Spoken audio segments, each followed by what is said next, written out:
Ahoy! The Brimstone Sands full patch notes are out, and they've actually included quite a few changes that were not in the previous patch notes, such as, for example, massive nerfs to the Rapier. I'm going to talk through some of this. This is insanely long, so we're not going to cover every single bit of it, but there are some significant changes. I'm going to hopefully not skip too many important ones. We will kind of skip the first parts here that introduces stuff that I already talked about in previous videos. You can check out my general review of Brimstone Sands. So like the NX expedition, that should be obvious by now if you've been paying a little bit of attention. The revamped starting experience, Night Vale Hello, the Halloween event is a new one. Pretty cool, but they don't really say much about it here. Greatsword, you know about that. Hard gem abilities, you know about that. And this is kind of where I think the first significant changes start.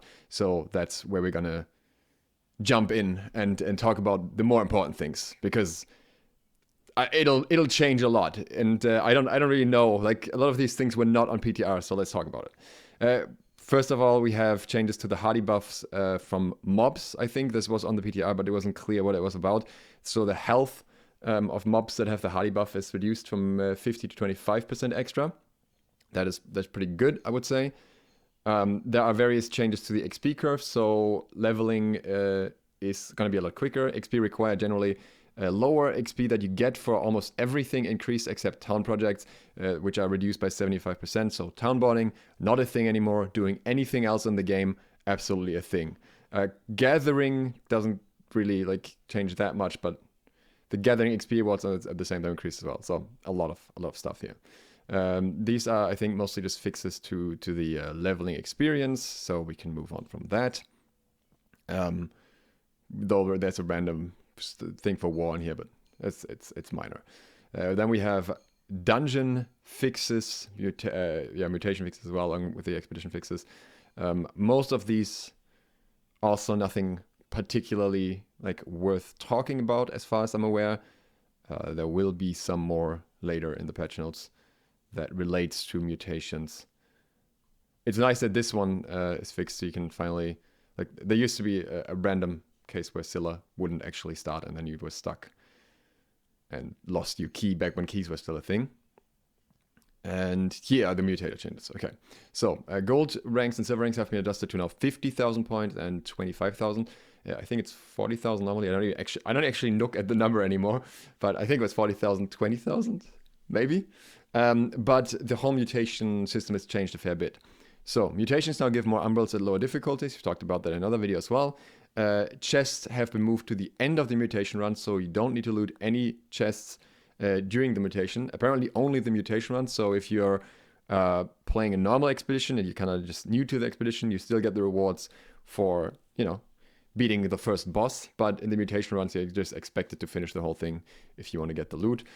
This obviously makes it less time constrained because you can just do that after. But then in return, they're making it so that gatherable items now add to the mutation score, which very annoying in my opinion. But speedruns will, I guess, now have someone running ahead and gathering something while the others kill the mob. Mobs and mini-bosses now add to the mutation score similar to named enemies. So very good. It fixed an issue, caused a double penalty for team wipes, respawns plus team wipes by subtracting active participants from the respawn count when team wipes occur. On the PTR, there was also no more respawn counter. I don't know if that's been reverted. I hope it has been reverted. I thought it was a weird change. We'll see. But yeah, I hope that one is actually still a factor. I don't think you should be able to just constantly wipe and still get gold. And then we have some specific interaction fixes, basically. I think none of these are particularly deep. Once again, there's some mutation changes here, like for example the radius from Shiver mutation from 10 to 4 meters and stuff.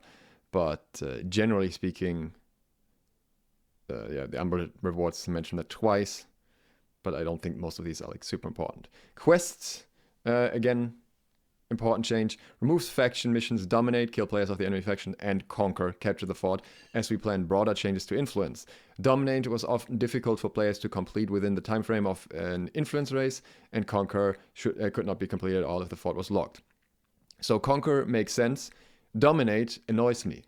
It can't be that hard to just add another quest slot and just give dominate a slot on the side, so you can just always pick that up and you just hand that in whenever, because I think Dominate is a great mission to have just to encourage open world PvP, but a bad mission to have if you're actually trying to push influence and there is no one opposing it.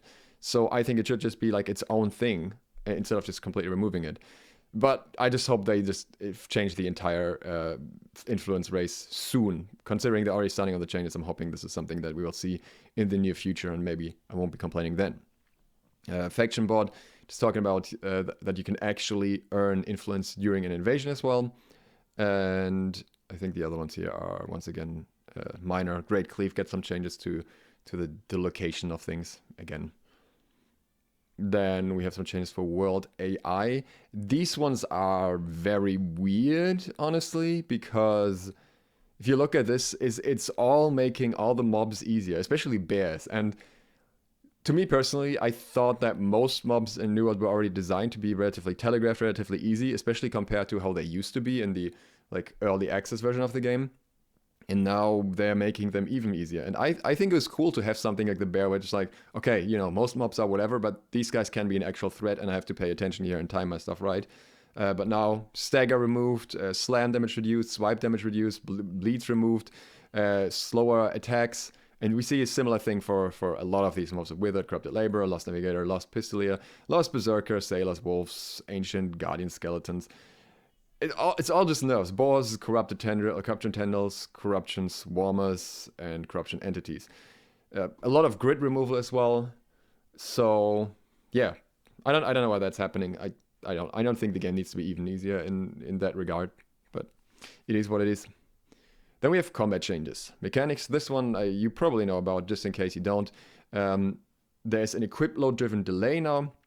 Previously, if you got hit by a melee attack specifically, you were staggered for 1.75 seconds.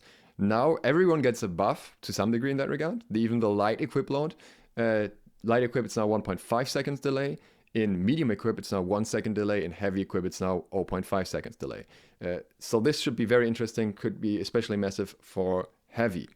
Additionally, medium and light dodge translation reduced by 20% while the delay is active. It seems, at least on PTR, that movement speed is actually a bigger factor in your roll distance in general, and like haste seems to increase your roll distance as well, so we have to see if that makes it to life. This 20% reduction, however, is actually very, very small. I saw someone actually testing it, and if you are not measuring it with a ruler, you're actually not going to be able to notice the difference at all. And you couldn't, like, we were trying it on PTR, we're on high ping, so it's difficult to test, but we couldn't feel it at all while playing. So I think it's really not going to be that big of a deal. The bigger deal might be that heavy might get a pretty significant advantage when you're just like straight up running at people. But I mean, this is also specifically against melee attacks, so that's, I don't know, how often does a heavy melee really trade a light melee? Yeah, the block break recovery is also interesting. So reduce the recovery of the block break reaction from 50 frames to 30 frames to make block breaks less penalizing. That, I think, is going to be pretty significant. Using block in different ways might be more rewarding, even if you take the risk of getting block broken. If you can block, for example, a stun in return, which we'll get to, Warhammer.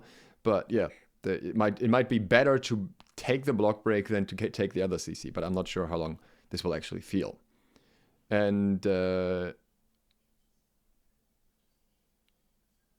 okay. Equip load run delay, I think.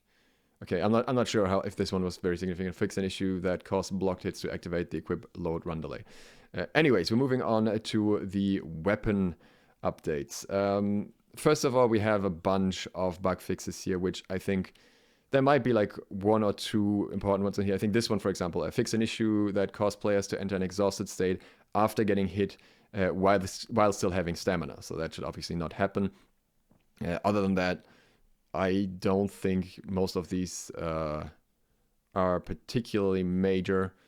You have now you have a deep water animation now. I feel like they added that. They're like wading through it. It actually looks really funny. But they're saying they fixed an issue that it didn't play. I don't believe it was in the game from the beginning. But well, there's also a shallow water wading animation now. So yeah, this one is really, really important. Reduced input buffer window during stagger reactions. This should reduce unintended attacks occurring out of reaction. So what would happen is you get staggered and your ability still goes off afterwards, or your dodge still goes off afterwards. That should not happen as much anymore, and I think that is a fantastic change that is going to feel really, really good in PvP without like without being annoying in terms of input buffering in other situations, because it's specifically only for staggers. So very good change. Blunderbuss, players can now cancel mortar shot by clicking the right mouse button while the ability is active. That's great. It felt kind of janky. Then there's some cooldown issues, some general fixes. This one here, they removed the decay on the haste applied by Blunderbuss run and gun passive abilities, and the run and gun passive ability now grants a consistent 40% haste for 1 second after reload has been initiated, so that movement speed is increasing while reloading. This means that this is just straight up getting buffed as far as I understand it, because before that it was the decaying 40% haste buff over 1 second, and now you have 40% for the whole second. So as far as I'm able to interpret this should be just a raw buff. Not really sure why the blunderbuss will need a buff, but or like especially a mobility buff, but hey, kind of wondering where the exhaustive net shot nerf is. That's just me. And then there's fixing issue where splitting grenade would go on cooldown without firing. That's obviously also not a good thing. So good, that's fixed. Bow also gets a few fixes. Haste abilities had a reduced duration when haste consumables were active. Very weird one, but okay. But I think most of these are not like massive deals either. And then the fire staff actually gets a very significant fix. Fix an issue that allowed the empowering meteor shower perk to be activated from the watch it burns passive damage ticks. And this continues insofar that empowering meteor shower would also persist when swapping to another weapons, so you could get massive amounts of empower and switch to another weapon with it and keep that empower up without even having well, meteor shower essentially. So yeah, that one is getting fixed. That is good. And I think the other, well, here this one is also pretty interesting. Activated burnout no longer triggers activating burnout no longer triggers a sprint delay or cancels auto run. I think that's like just gonna make it a little more smooth compared to other mobility abilities. I like that one. So little fix, that's a nerf and a buff. Great X. Maelstrom no longer stops ally ice spikes on beacons. That's pretty nice. They would sometimes be like consumed by it effectively, which is what it's meant to do with enemy projectiles. Then the execute change is massive as well. Reduce startup and recovery of execute and improve the ability's target homing, and this feels fast. This feels extremely fast. Like, I cannot overstress how fast this ability feels now. I feel like it's not going to be a war ability as such, but I feel like even in like small scale PvP in arenas or something, people will be a lot more inclined to pull out the execute, because you might be able to just use it off another Great X ability. You might be able to get it off a Reap or something. It depends, obviously, if they roll out immediately, no. But generally speaking, I think this is going to be a lot more effective, though it'll still compete with other very, very, very strong abilities in regards to the Great X. So how much of it we'll really see and how much it's going to be a meme build, yet to be determined. And, well, that's an update to the tooltip that's basically changing, explaining how it's actually worked. It increases the base damage by 50%. Mauler's Fury was apparently not consistently increasing damage, so that's fixed. That's good as well. Reap, sometimes the target would pass through the player and then move back forward, so that should be fixed too. And the root applied by Graphwell did not show the icon as red, whatever. The headshot gets fixed. That headshots did not trigger rejuvenating crits passive. That I think is pretty important for the throwing headshot build playstyle, so good that that's fixed. Infected, throw, weaken, and disease status are now different effects. This is actually important for cleansing and stuff as well. So, you know, if you have any form of like single cleanse, I think then this might make a difference, because you can only cleanse one, as far as I understand it. Well, not cleansing pot, like cleansing toast. And aerial transmission, weaken, and disease debuffs now persist correctly after unaffected targets when the disease cloud disappears. That brings us to the Ice Gauntlet. Fix an issue that caused a Maelstrom to sometimes drop ally ice showers. So same thing here basically. Then Heavy Freeze didn't work properly sometimes. That's fixed now. Frozen Touch, you need to be at full health rather than 99% health for this passive to activate. And now the really important ones here. Ultimate Chill no longer weakens the target, now only increases damage for the player that owns the upgrade versus chill targets. So for them, probably actually for the offhand as well. And Weakening Gust no longer weakens targets, now Ice Stun damage is increased by 10% to targets under 50% health. As I've said in previous videos, Ice Gem prices, frozen weapon shards, all that stuff is going down. It's already gone down. Like on my server, it's already been completely swapped with evergreen shards in terms of price, because Ice Gems just lost a lot of value and ice effects because they're not benefiting from your teammates anymore. And Pylon Burst now happens every 2 seconds instead of every time the pylon fires. Life Staff, fixed an issue that caused the beacon area to get destroyed when hitting neutral targets. Fixed several line of sight issues with targeted abilities. This one, again, very important, because what you could do before the patches, you could heal yourself, swap target last second to someone in your group, and it would heal them no matter if they are outside of line of sight. So that is no longer the case. You actually have to have line of sight with them now. Gonna be very interesting how this plays out then in certain situations where there's walls around. The other changes I think are relatively minor as far as I know. Well, combining Splash of Light, Purify, Upgrade, and the Purity of Light perk would cleanse additional debuffs. That one's also fixed. That is also significant, I guess. Stopping Power gets a cancel window. And I'll be honest, I don't really know about Musket. Like, my knowledge on Musket is not deep enough to know how much of a difference most of these things make. And yeah, the one that I can talk about is Separate Traps and Roots, Trap, Roots, and Rent effect into different status effects. Again, the same thing with cleansing and stuff. May or may not be beneficial. But now, for the real big fish here, that's the Rapier. So, I want to read this because it's funny. We found that the Rapier was primarily used as a pocket escape, which was never its intended purpose.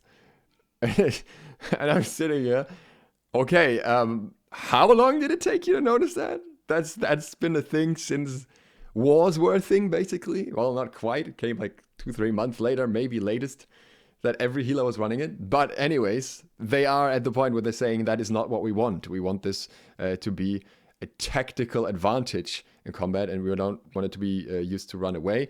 And the real important one, they want Riposte to not be as frustrating to play against, which was not on PTR as far as I'm aware. At least it wasn't not in any of the patch notes, unless it was stealth changes. This is fresh.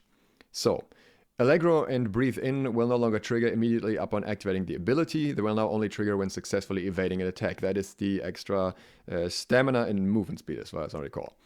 So, that is on evade. That means you actually need to evade attack, but yeah, you know, in terms of running away, that can like mean that you like what you cannot do with this is you cannot do like a dodge roll into an evade into another dodge roll and get the movement speed and stamina from that. But if you're using evade to actually avoid an attack, you're still benefiting. So I think that's only just affecting the people that were not even trying to counter and just trying to run away, which is good, which is exactly what they should do. And then along with that, Riposte gets a lot of nerfs. So, added additional recovery to the counterattack and cancel animations. Reduced the invulnerability window slightly at the end of the counterattack. This is not what was on PTR. On PTR, you may have seen this. Insult to injury. On successful riposte, you will gain Empower, increasing damage for 10% by 10% for 3 seconds. You will no longer be uninterruptible. So this was on PTR already, but this is different. This is actually affecting Riposte itself, not any of the perks under it. Just Riposte, which has that invulnerability window itself, which will now be shorter. And that one is honestly super frustrating because basically what happens is you trigger the riposte, you dodge the attack, and then you attack the Rapier user, and you still can, depending on your attack, end up not hitting them because they're in the invulnerability window. And that should hopefully no longer be the case. Along with that, reduce the counterattack hitbox to make it less likely to hit multiple targets. Let's be real, this was almost like an AoE, like around you more or less. Not quite, I guess, but now that is not going to hit multiple targets. And there's another one here that also says increased counterattack homing to make it more likely to only hit a single target. So it'll literally lock on whoever is hitting you, and everyone around that will likely be able to attack you, and will be able to attack you earlier because counterattack is not a thing for as long, or like the invulnerability is not a thing for as long. So I think that is a massive change. That is taking the ability in the right direction. I always thought it was weird that Riposte works in any direction anyways, that it like works behind you, whereas the weapon is like held in one direction. That part is still in the game, but I feel like considering that they're basically tackling everything else, that part may actually just stay in the game. We'll see how it feels after this, but I feel like this is going to make such a big difference, especially in wars, especially when multiple players are chasing one target, that they're not all suddenly massively getting stopped in their tracks. So I'm very curious to see how this will play out. And as the rest is some weapon sounds, and Tondo and Flourish now use slash damage instead of thrust damage. The Spear fixed an issue that caused the defensive stance passive to trigger from damage over time ticks when using the bleeding sweep perk. This is funny because it's been in the game for so long. There was another perk that reduced cooldowns the same way, also with bleeding sweep, and they fixed that like almost, let's say it was 9 months ago, but this one stayed for this long. I don't know how this one survived for so long, but it's gone. It's finally fixed. Invigorate Trick fixed an issue that headshots Javelin could not trigger this, and fixed an issue that caused Cyclone's Invigorating combo to not grant stamina when strong momentum was unlocked. Sword and Shield gets a name change to Defiant Stance to the Defender's Resolve, because Greatsword now has the Defiance stance, so that would be weird otherwise. Fix an issue that caused the grid to end before the active frames of the Sword's Shield Bash ability. That's a nice bonus. And some issues with the Sword and Shield abilities homing not functioning as smoothly and consistent as intended. That's interesting to me because I feel like that ability, or like most of the abilities nowadays, actually have pretty strong homing compared to how they used to be. And defensive formation would persist outside of combat. Void Blade, I think most of these are kind of whatever. Not sure about the tethered focused Void Gauntlet status effects, but the one that I think is more important here is this one. Activating the Void Blade no longer triggers a sprint delay. So another pretty significant change for Void Blade users. If you're using Void Blade, you know how annoying it is to basically get slowed down in the moment where you're engaging. And the Warhammer gets a change to Shockwave, which means it can now be blocked. They're describing this as a bug, but I thought that was always intended. And it's like, the theory going around is that it's actually because of Greatsword, because now like Warhammer could have countered Greatsword too well otherwise or something. But yeah, anyways, the Shockwave attack is not unblockable anymore, and it actually doesn't do that much damage either, I think. So it's gonna be really weird when people just look at you and just block your Shockwave. I feel like Hammer in general, obviously a war weapon, but I feel like outside of that, it's actually been pretty gutted in many ways over time. I feel like it's very hard to justify to use it anywhere else. In PvE, as a tank, it's like the beginner offhand for a tank still, I would say. But most more experienced tanks are also even switching away from that. Like, you don't really need to use Hammer in PvE if you don't want to. You can get away with a spear, with a hatchet, whatever. And yeah, I don't know. I don't know what's gonna happen to Hammer next, but I feel like it's time to switch to Greatsword. Okay, we have the perks, plentiful, blah blah blah. That's not that important. There's some changes. Anchor's Mark replaced one of the refreshing wards with Enchanted. And Keenly Jacked actually deals 10% weapon damage and not 7% per tick, so that is fixed, the description. Hale and Hardy was not stacking properly with other max health increases, that is also fixed. PvP only to Critical Retribution and Resilient as a label, so you know that it's PvP only and not PvE.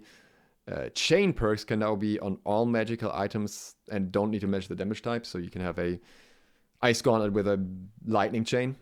And I think you can probably also put a different elemental gem in it. They don't say here. But I'm assuming it's just completely...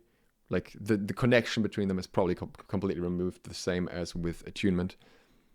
Then there was a specific spear here that had 2 perks. The machine returns is slow, blah, blah, blah. Hatch is gonna roll Vorpal.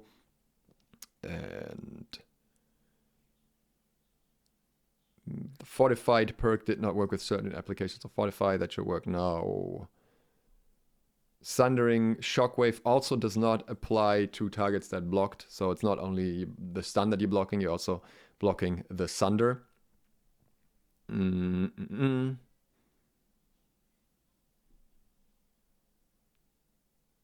Most of these, I don't think.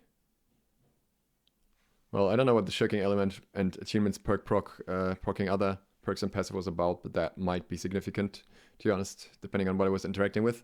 This one is where I wanted to get to. The following perks no longer persist on weapon swap, even on slotted armor, and that's pretty much everything fortifying and everything empowering. You can look at the abilities yourself. So weapon swap things mean you swap your weapon and you're now on the other weapon. You get the effect from that weapon and not from both for the vast majority of things. That includes the Keenly perks. There's all Keen perks except Keenly Jacked, because the bleed is not on you, it's on the target. So anything that applies to the target will stay on the target, right? Like if you have a debuff, like an enfeebling effect that will stay on the target, that is not changed. But if it's on you, if it's buffing yourself, then it's probably going to go when you swap weapons. Then Keen Speed is actually nerfed. It was actually an intended nerf on PTR. The duration of the 20% haste bonus from critical hit is reduced from 10 to 5 seconds on a 10-second cooldown. Not happy with that personally, but I guess this was a preemptive nerf for the Greatsword because it would have been extremely good with Keen Speed. Then Shirking Energy. Dodging through an attack with light equipment now grants 15 stamina. This perk previously granted 20. It didn't. XR specifically checked this for me today in the files to make sure that this is just a typo, and it is just a typo. The perk previously granted 29. Otherwise, this would have been a pretty minor nerf. Like, this is a pretty major nerf. It's almost down to half. It now has a 6-second cooldown, which I'm pretty sure it had before, like at least in the files it already had that, and reduced the stamina range from 10 to 29 stamina to 5 to 15 stamina. So here it's actually correct. This perk will still be good. You still want to have this perk on your legs, because why not? It's still extra stamina for dodging. It's just not going to be as good. That's all. And I think this nerf was needed because I think the original version of this perk was completely broken, especially because only light can make use of this, and the comparable perks for heavy especially are not even close. It's a blocking perk. I don't even know if medium has one, but yeah, not on the same level. Refreshing Distancing Throw. Fix an issue that costs this perk to reduce the cooldown of all hatchet abilities instead of just social distancing. Pillar of Fire increased the ability cooldown. Reduction from 25% to 30 per enemy hit, but stacks from 3 to 2 maximum. We talked about this already. And Efficient Burnout gets kind of a description overhaul. And also the bonus damage effect doesn't carry over to Flamethrower the same way. So Flamethrower doesn't get like an 8-second damage bonus from this. Yeah, that's pretty much all. And yeah, the description is just updated here. And that brings us to the game mode updates. So War doesn't actually get that many big changes. The only one that's really big here is Cleansing Elixir. Cooldown was increased from 30 seconds from 10 seconds. And the other ones are just relatively minor here. Invasions, I think, have the same change here as well. And Outpost Rush get an adjustment, and the PvP arenas get the same adjustment. In order to balance gameplay for newer players, if you have an item below 600 when you enter Outpost Rush, the item will have its gear score raised to 600 for the duration of the mode. So essentially you're not at a stat disadvantage, but obviously you're going to have worse gear overall anyways, but it's going to level the playing field a little bit. Also, I thought there was another important one here, but I think these are all relatively minor. Well, yeah, it's just the description that is added as well. I think there's actually nothing mentioned about war changes other than that yet, by the way. There was this war cooldown and stuff that they were talking about. It doesn't seem to be implemented this patch, at least. We'll see what happens in the next patches. PvP arenas, also... The first one here is nice. In order to prevent uneven teams, arena matches will no longer begin until all players have accepted their invites. There was talk about making arena solo queue or group queue, so that you don't get thrown into solo queue, into group queue when you're solo queuing. It's not actually here. I'm not quite sure what's up with that. Might still be on live. They might just not have added it in this particular part. But we'll find out. Brings us to economy. So, territory ownership. I've talked about this in depth. So basically, big territories still make more money, but all territories make better money. And you have to keep it upgraded to make the most money.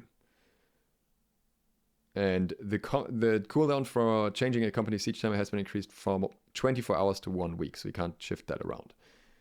Gear and loot in general. Shield expertise is no longer like shown in your average expertise unless you're using a shield. Some stuff about gypsum that we don't really need to talk about in detail. And there's like a variety of random things. This is a very small pet peeve, but it personally really upsets me. Corrected appearance of Chadis boss armor dropped in Lazarus instrumentality mutators. Existing pieces of this armor will not be affected by this change and will remain their current appearance. However, all new drops of this armor will feature the updated appearance. So what they did is they dropped the gear on the live client. It looked really nice in the beginning, like that really nice icons. And then when you equipped it, it actually looked like the standard less heavy set. And I was just like, wow, this is very disappointing. Then they changed all the icons of the armor to match the less heavy set. And they were like, oh yeah, actually we're not going to do that skin, which is one of the nicest skins in the game, I think, as far as I can tell from the icons. Just never seen it at full. And now you can actually get it, but if you are like me and you already have 5 pieces of Chadis armor that you have already upgraded for the patch, well, good luck to you, because apparently you can just farm it again and farm the Umbro shards for it again as well. That's really mean. That is really mean. That's all I say. Okay, some fixes to like gear score of certain items, increases gear score. Generally, a lot of buffs to lower tier items, tier 2 to tier 4. Like the named items have better perks and durability values, reduced level requirements, blah blah. So they just want to make crafting more effective while you're leveling up overall. For tier 5, named items that used to drop between 500 and 600 gear score have been set to always drop at 590 gear score.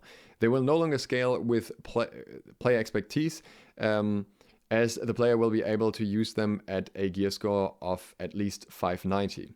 Once players increases their expertise for the appropriate slot to 600, they'll be able to upgrade these items. This is extremely important. There are many named drops in the world that are technically very good, but you can't use them because they drop from mobs that only drop like 520 gear score, and it's pretty much impossible to get them to 590. So now we will actually see a lot of legendary items that you could only very briefly get before from the first days of mutations, when named items would drop at high gear score everywhere. So this is going to be a very, very good change as well. They say there are some exceptions that have not been updated. This is intended due to the sheer number of items is listed beyond the scope of the patch notes. But yeah, this is generally a very good change that means like you can go back to some places and farm some really cool stuff. Then there is a lot of stuff here that is just visual appearance. Doesn't really concern us much. Nothing really that matters for us as far as I recall. And there's no longer a Warhammer that can roll as a 4-perk legendary. The Dream Crusher. This one is nice. Named items from Outpost Rush can now go from epic to legendary upon upgrading to 600 gear score. There is a blunderbuss in the Outpost Rush cache. A tower shield. Multiple tower shield actually for the different sets. So that should be nice overall. The Outpost Rush rewards chest now has a guaranteed chance to give an expertise bump. I think that one's also very interesting. They increased the bump chance quite a while ago, I think, but now it actually has a guaranteed chance. So you can actually just increase your gear score from Outpost to Rush. Some non-functional items have been removed from a trading post. Little rename here. Yada yada yada. Added new obtainable gear to elite points of interest. You see the list of items here. A lot of these I think are not named ones though, like the primordial ones, I'm not sure. So it should be interesting. Those are. And a new named blunderbuss to the war chest. Then we have a lot of fixes. So sometimes Mutator boss loot wouldn't work properly. Now mutation level 10 will provide an additional roll for a piece of their unique armored weapons. So that's how I'm going to farm my last set back, and then I just need to get the shards back. And yeah, some bosses were not dropping shards at the correct rate. So Malevolent Defender and Elegant Lamplighter were not dropping. They are not particular. Like the Malevolent Defender might be nice for some people. I think it's like a focus mask or something. But yeah, just looking through these ones again. War named items did not drop from war reward chests, so that's gonna be interesting. Could be some new items there. Again, most of these relatively minor changes. Just making sure while I'm going through this, I'm not missing anything important, because they kind of hide a little bit of the important stuff between the less important stuff. But I think, oh, they fixed the textures, blood and flesh. I think there used to be like a pink hatchet there, just had no color. Yeah, a lot of visual fixes here, basically, color fixes, visual effects. Yeah, okay. A bunch of stuff that can now be salvaged that couldn't salvage before or didn't use the perfect salvage system, like Outpost Rush and War Gear, for example. So, or like PvP track items. Should be nice to get a little bit more of that. Housing now has salvage like for furniture items. And I think there was something else here. Oh yeah, now if you're abandoning a house while your storage is full, you're not going to lose all your items. You have to have an empty slot first to do that. And that slot is going to like take up all the items from your house afterwards. So no longer the risk of everything being on the floor and you having to scramble. Outpost Rush shields no longer become legendary when upgraded with Umbral. Also, well, they're gone, I guess. Then we have the Runeglass gems. I'm gonna not talk about them here in detail. I will talk about them very, very soon, the next days. You want to see that and you haven't yet, please consider subscribing. I will talk about them in great detail and where to get all the stuff. So we don't really need to skim through this basic stuff. But what I want to talk about is the first craft bonus here. So if you craft something for the first time, it's not going to give you bonus crafting XP every single time. Like every single time you craft a new item. So it's better to craft many different items once than it is to craft the same item over and over and over, because you're getting way more XP. That means you're also gonna level crafting significantly faster. Obviously, you're gonna hit a point where you have crafted every item once, and you're probably still gonna need to craft some more, but generally it should reduce the XP grind. Then we have the Golden Scarab. I don't really need to talk about that. It gives you 2 perks that you can get on a crafted thing. I've talked about it many, many times, so you can lock 2 perks instead of 1. New consumables. We have the new food that you can get from all the meats that you can get in Brimstone Sands. You have cactus flesh, which can be used for Desert Sunrise, which reduces dot afflictions the player may suffer. And you have aloe gel for alkahest or acid tinctures. Again, don't make acid tinctures just yet. Watch my video from yesterday. I explain in great detail why you shouldn't, why there are better options right now, but we may need them in the future anyways. And hopefully by then the recipe will be a little less demanding as well, because right now the resources required are honestly, like the amount is a bit ridiculous. Then we have a new, like 3 new dyes actually, turquoise oasis, cactus sage, and a baked red clay. These are mostly crafted from desert rose prisma bloom, which you will find in Brimstone Sands. Fish sauce for cooks, I talked about this already as well. It's what you need fish roe for, and delicate fish fillet, I think, and fish oil. So that's going to be used for all the new cooking recipes, for all the new stat food, the longer lasting stat food. So people are going to want that. Then there's chitin. Again, don't use chitin for now, except as chitin padding. Chitin gear is not worth it. There's no reason to, unless you love durability, you madman. But yeah, the concept here is acid resistance. Then rarity of tier 5 weapon schematics is consistent now. That's interesting, because some used to drop like way too much and others just didn't drop. I think the next ones are kind of more on the lean side again.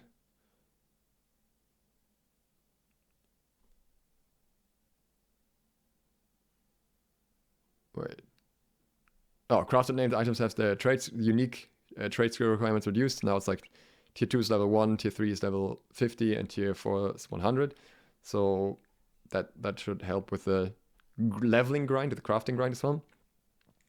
That's a few specific things here again that are not that important, I think.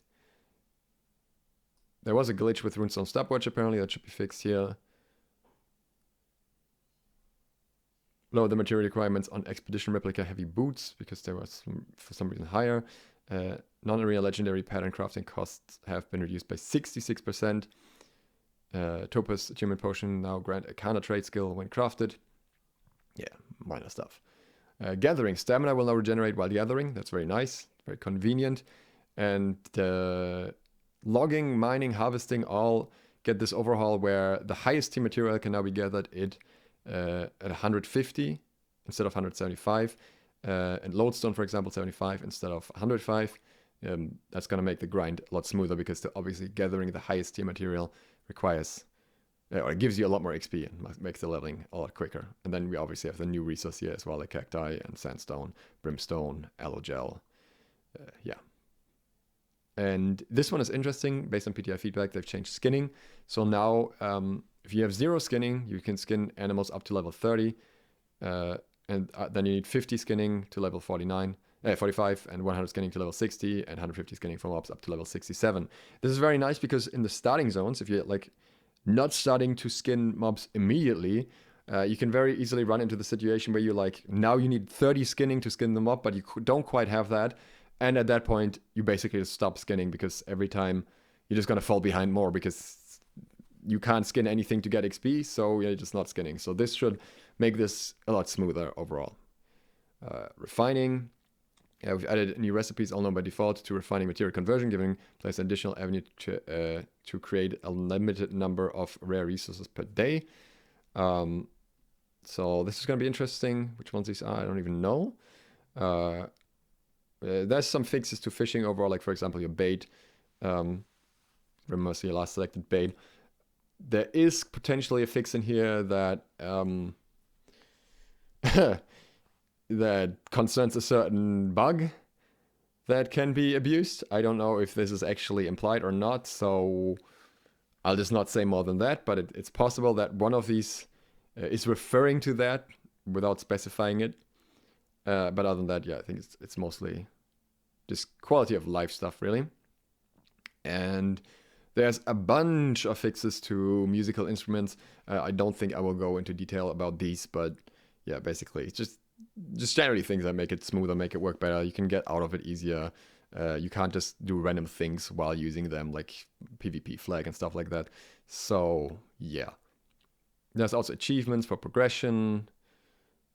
So generally should be a fair bit better. And also updated instruments, crafting and salvaging recipes. Now you have to like salvage the instruments into an instrument trinket that is used for crafting the higher tier instrument. The instrument itself is no longer used. Yeah, previous system apparently had issues. So yeah, fair enough. So basically you just salvage it before you craft now. That's all.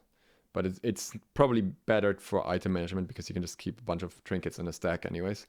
And the perks change with every upgrade anyway, so it's not like you would lose any, like you would already lose good perks beforehand if you upgrade an instrument, so that doesn't really make a difference. Then there is trading. Coin will disappear when receiving coin in the middle of a trade someone sent you. Group Finder, blocked players will no longer appear. Good. I think the in-game store, I'm just not gonna talk about. I think there's all these fixes. Trading post cost an issue at the cost of perk. Fix an issue that cost a perk list on the trading post to have no information about perks. Scale higher on weapons. Generally, I think the trading post could have like a lot more quality of life improvements, mainly just smaller fixes here. And now we have some more notable fixes. Most of these are actually not that notable. There was something important here in here. I just need to find it.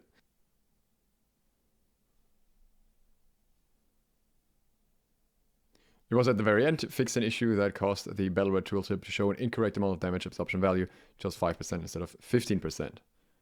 We have a few important changes in the quality of life improvements. Territories are now sorted by name in the storage shed. That should be nice. Improved batch crafting items to have more efficient flow when crafting items in bulk. They literally just all appear at once. Much quicker, much less annoying. Takes away the whole animation stuff. And I think even the salvage part of it is quicker, so generally it should be feeling a lot better. Change the Azoth cost to faction switch to 0. And increase the maximum number of status effects to display for boss markers to 5. This next one here is very interesting. Opening inventory now allowed in all water depth up to deep drowning. Inventory in fishing state will now exit upon drowning. They're doing a lot of things with water. They're doing the walking animation with water suddenly. They're doing the inventory with water. I am wondering where this is going. There were rumors about them planning to do some water content. I didn't really believe it. I didn't really see it. I didn't really think that is something that they're working on at the moment, because it seemed far-fetched for a game that didn't even implement swimming. But for some reason they're suddenly very interested in water, so maybe there is something to these rumors after all, considering they're suddenly doing so much about it, because otherwise why would you care about inventory being opened in deep water? It would make sense if you maybe need to open your inventory underwater eventually. So who knows what this is about. Just throwing it out there, that speculation exists, and these things may or may not be pointing towards anything. Here's fix an issue where some wars were being cancelled instead of rescheduled if a server crash happened. Last but not least, there are some audio fixes here as well. Don't need to go through that. Generally speaking, tons and tons and tons of interesting changes.